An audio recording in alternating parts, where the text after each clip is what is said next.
Okay, so we have a classic old problem. This is a 1998 GM C1500. Classic problem is they have the electronic variable orifice, and as you go back and forth and you start doing kind of a slow sweeping turn, like if you're in a parkade and exiting a parkade through the roundabout, and you get this chicoo with the steering wheel, chicoo, chicoo, and it runs you right into the side of the wall there. So I'm going to do a two-part diagnostic here where we're just going to watch the sensor using an old Tech2, and I bet you a lot of people don't get to see this stuff anymore.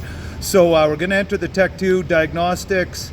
We find 1998 here, light duty truck, and we're going to go into the chassis there because this is a chassis part, and C chassis. So you have to know that it's a C chassis and not a P chassis like a milk truck, right?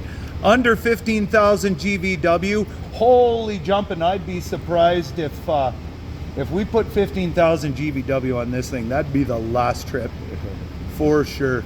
Okay, so it's just saying ABS is no good. There's two selections for chassis, our ABS selection and then electronic variable orifice. So that's the power steering. So the way this guy works, it runs a steering wheel position sensor, and then there's going to be an electronic magnetic coil at the power steering pump, and as the coil engages, it's going to move the valve and the pump in and out, changing your power steering output. So if you disconnect it, this thing defaults to full power steering output. If you leave it connected and it's faulty, then it gives you that jerky feeling. No good at all. No good at all. So we're going to go into data display, check our data, and here's what you want to watch. Your steering wheel position. As we go through the position, we're going to see if this drops down to 0. Now, I've kind of learned over time that the Tech2 responds too slowly, and it's very difficult to see this. So we haven't tried it yet. We don't know if we're going to get the failure or not, but we'll give it a go. And then later on, we're going to put this sensor on the oscilloscope, and we'll get a real nice detailed version of it. So I'm going to slowly turn the steering wheel, and the trick is to watch the sensor voltage and see if the sensor voltage drops off. Now what it should be doing is slowly rising and then slowly decreasing, and then slowly rising and then slowly decreasing. So we see going up to 3 volts here, 4 volts, we should be near the max. What about there? What is that? No, it didn't drop off yet.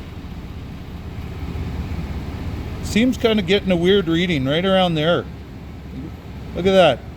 If I hold it right there, you see how we get that little jig of numbers where I go a little more one way and it balances out. You go a little more the other way and it balances out again. So it looks like right at that position, right at the high point of the sensor, it's got a bit of a short or something going on, and we don't know what's going on exactly, but we do know something's happening there from that sensor. So when we put the oscilloscope on it, we're going to find out exactly what's going on. Yeah!